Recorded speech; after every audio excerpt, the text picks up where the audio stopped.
did. We had to push hard. Yes, sir. I'm over here.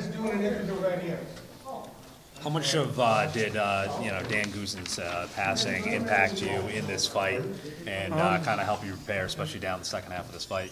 Well, when we found out on Monday about Dan, the first thing was, I told my wife we didn't believe it because we were still in bed.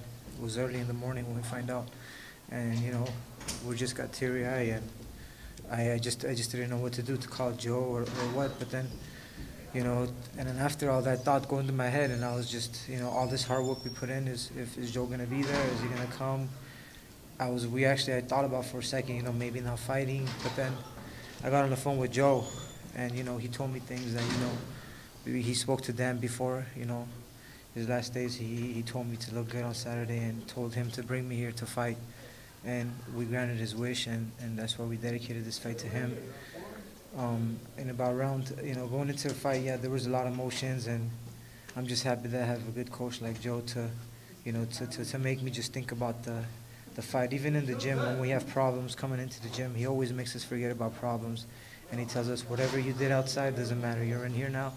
Focus on your training, and that's what we do. And I love him, and we're gonna go together to the top.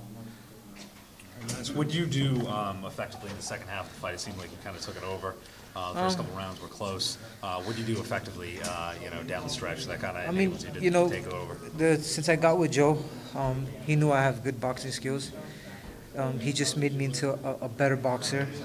And the best thing that I like is that he made me into an inside fighter, which I never knew that I could be. Body shots, head shots, inside uppercuts, a lot of things that I didn't know that I had, and he brought it out of me. And the first couple of rounds I tried to box a little bit, and I was getting hit a little too much with the jab. And when I came into the corner around, I think 4 or 5 round, Joe was like, all right, now we got to go what we learned and what we practiced in the gym. Now you got to put it on his ass, and that's what we did. We just go in there and try to get on the inside. He told me now it's time to push. And, I always had that missing in my career, when I would box the guy, and as soon as the guy would do something else, that's all I knew how to do. I couldn't fight on the inside, and that's why I ended up giving rounds away. I'm just happy that I could do both things now. If somebody wants to box, I'll try to brawl. If someone starts to brawl, I try to box. And, that's the great thing about Joe, and I'm just happy with my team right now. Nice. And what do you, finally, what are your thoughts on moving forward? What are you looking for, either this year, next year, anyone in particular, or what is your game plan for next year? I would honestly love Austin Trout fight. We have a history together, 3 fights. I would love to fight Lara, the rematch. Those are all good fights for me. I'm with Al Heyman, and I thank him for everything.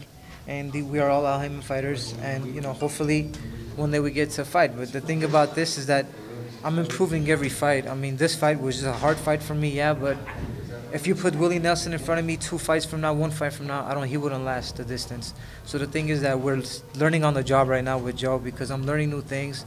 And the only way we learn, like Joe says, is in the ring, and we're learning, and we're doing good. What have you learned besides the inside fight that you've kind of gotten better and better at? I mean, I get hit with a shot. Before I would take a step back and admire his work. Sometimes, oh, you hit me. But now it's like he hits me, I want to hit him twice. He hits me once, I got to get him again. It's always, basically like tag. He gets you, you get him back. He gets you, you get him back twice. And I love that. And honestly, I'm enjoying my fights. I know that I'm getting hit. And to be honest, it's not really hurting me in there. I have a good chin. And I'm having fun in there. And about round 8, I thought about Castillo Corrales for some second. I don't know why, but that crazy thought came into my head, yeah. It was up there. You guys had a great fight. Yeah. It was awesome. Congratulations. Thank you. Good win. Thank you. Final